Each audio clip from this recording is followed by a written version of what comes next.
लेकिन ना तुम्हें कुछ काम है ना हमें कुछ काम है।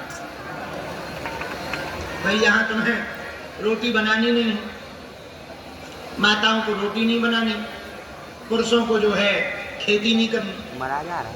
यहाँ दो ही काम है, भोजन और भजन। गुरुजी मिल गए तो अर्जी लगवाओ, नहीं तो पड़ेगा। क्या गजब का आनंद है तुम लोग, ऐसे सुख भला किसी को मिल सकते हैं? ले तोड़ पूरी राह, दाल चावल एक बार में सरकार है, क्या आनंद है भाई। दाव लग जाए तो चाय फ्री, सेल्फी फोटो तो मुफ्त में मिल ही रही, और भभूति का तो आहा, एक आदमी 6-6 बार भभूति ले। हमने उसे आज समझाया, हमका उल्लू ये डेयरी मिल्क चॉकलेट है क्या? वो कहीं लेने के लिए घर ले जाएंगे, हमके घर ले जाएगा, 2 पुड़िया ले ले, 6 क्यों? बोले आस पड़ोस में भी तो बांटेंगे। हम भी मूड़ी थे, हमने भी मुट्ठी बना के दे दी, हमके लिए खानदान पड़ोस में क्या बांटना, गांव ही में बांट। अद्भुत आनंद है आप लोगों के। आज का दिव्य दरबार भाई दूज के पावन पर्व पर बालाजी की सन्निधि में लग रहा है। कल की सूचना आज के दरबार के पहले हम कह दें। कल 24 है, कल 24 तारीख है, और कल जिस झोपड़ी में हमारा जन्म हुआ, उसी झोपड़ी में हम पहली बार अपने जीवन काल में 3 दिवसीय कथा सुनाने जा रहे हैं।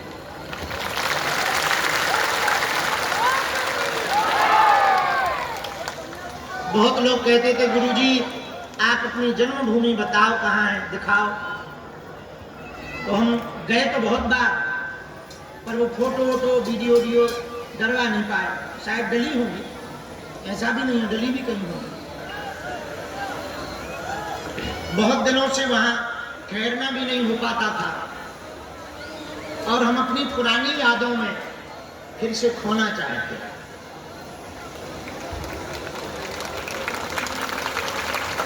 इसलिए हमने विचार किया, जिस झोपड़ी में हमारा जन्म हुआ वहीं बैठकर के भगवान की कथा सुनाई जाए।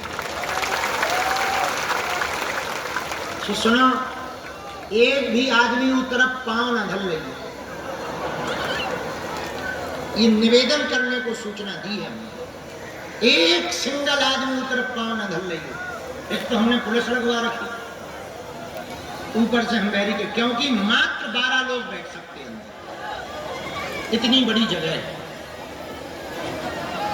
अरे खड़े का सुनेंगे, गली में ही मात्र 50 लोग बैठ सकते, तो तुम जाम लगाओ। अरे भाई ये तो यो सुनियो, अपने अपने मोबाइल पे बागेश्वर धाम यूट्यूब पर खोल लियो, 4 बजे पूरी कथा आपको बागेश्वर धाम चैनल पर कल से सुनाई देगी। कथा में क्या सुनाएंगे वो कल आके फिर हम यहाँ बता दिया करेंगे, ठीक? पहले वहां सुना के आएंगे, मेन चीज यहाँ बता देंगे, लो बस हो गया, बढ़िया। अब ना जाना, क्योंकि वहां जगह बहुत कम है। हम निवेदन करें, जगह है ही नहीं है, कम क्या है ही नहीं, मात्र 12 लोग बैठ सकते हैं। उसी झोपड़ी में बैठ के हमें कथा सुनानी है। कोई में कलाकार, तो कलाकार हर जगह 8-9 चलते, ही बार हमने 4 ही बुलाए। तो भैया तुम ही ना बन पाओ, नहीं तो फिर पता लगे बाजो ही बाजो, धर बोले हो गई कथा। तो कल से हमारी जन्मभूमि पर शाम 4 बजे से 6 बजे तक 3 दिवसीय कथा है। उसके बाद रात्रि काल में यहीं पर रोज दरबार लगाया जाएगा। मतलब जो साप्ताहिक नियम है वो, दिन में हम वहां कथा सुना के शाम को आ जाया करेंगे और सीधा यहीं आ जाएंगे, ताकि दरबार लगाया जा सके। उस जन्मभूमि में कथा सुनाने के हमारे दो कारण हैं। कुछ दिनों के लिए हम बहुत बाहर रहे, विदेश रहे, खूब गए। यहां पे भी वीवीआईपी प्रोटोकॉल के चक्कर में, जी हजूरी के चक्कर में, बहुत सी साधना पूजा में हमारे कमी आई। गुरुजी ने नवरात्रि के पूर्व में डांट करके हमको ठीक सुधारा, और उस प्रण के बाद एक तो बहुत बढ़िया हो गया, हमारी जैसी सेवा साधना पहले चलती थी वो फिर से वैसी चलने लगी।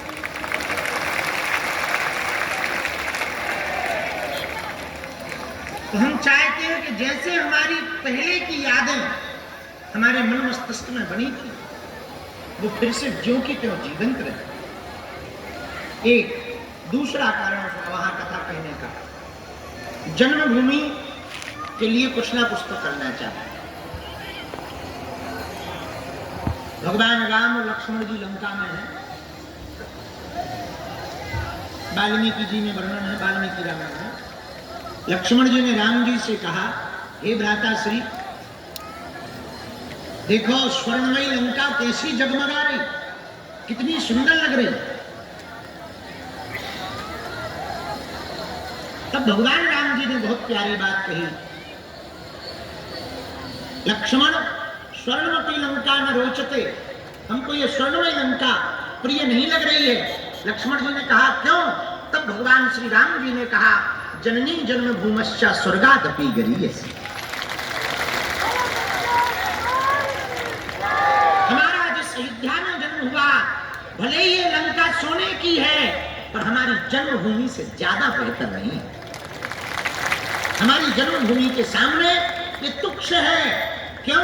बोले जिसका जन्म जहां हो उसके लिए वही जन्मभूमि ही स्वर्ग है। हम जब, बाबा तो बहुत पुराने बन गए थे, 16, 17, 18 साल पहले, जब बहुत फेमस वायरल बाबा बने, टीवी पे आए, बड़े बड़े अमीर चेला बम्बई के आए कि आप एक काम करो, यहाँ मुंबई आ जाओ, 50-60 एकड़ में हम आपका आश्रम बना देते हैं, मकान बना देते हैं, परिवार को ले आओ, यही जाओ, यही भजन करो, यही दरबार लगाओ। तब हमने वो वाली बात अपने गुरुजी को, हम हर बात सन्यासी बाबा को बताते हैं, तो हमने उनको बताई। उन्होंने एक बात बहुत कही, सुनो बेटा, जन्मभूमि कैसी भी हो वही स्वर्ग है। बात समझ आई आप लोगों को? तो जन्मभूमि के प्रति कोई ना कोई कर्तव्य करना ही चाहिए। इसलिए हमने विचार किया, और तो हम कुछ कर नहीं सकते हैं, क्योंकि वहां जगह तो उतनी सी ही है, अब बड़ा तो कुछ बना नहीं सकते हैं।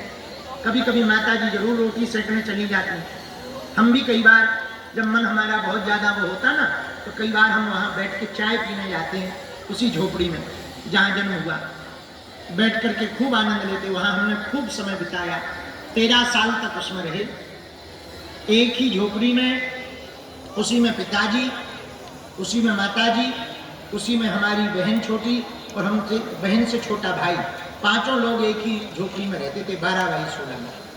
उसी में राम जी का दरबार रहता था, उसी में रसोई बनती थी, उसी में लेटते थे।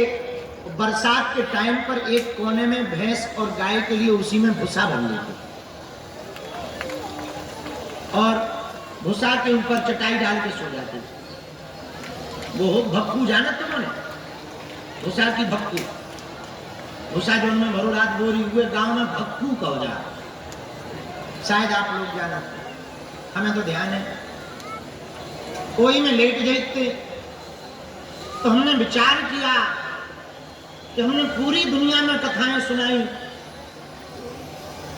जहाज पे कथा सुनाई, समुद्र के किनारे कथा सुनाई,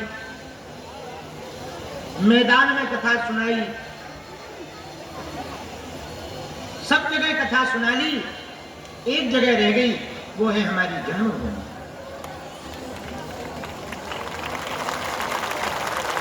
तीसरा और अंतिम कारण जन्मभूमि पर कथा सुनाने का, जिस जन्मभूमि से यात्रा करके हम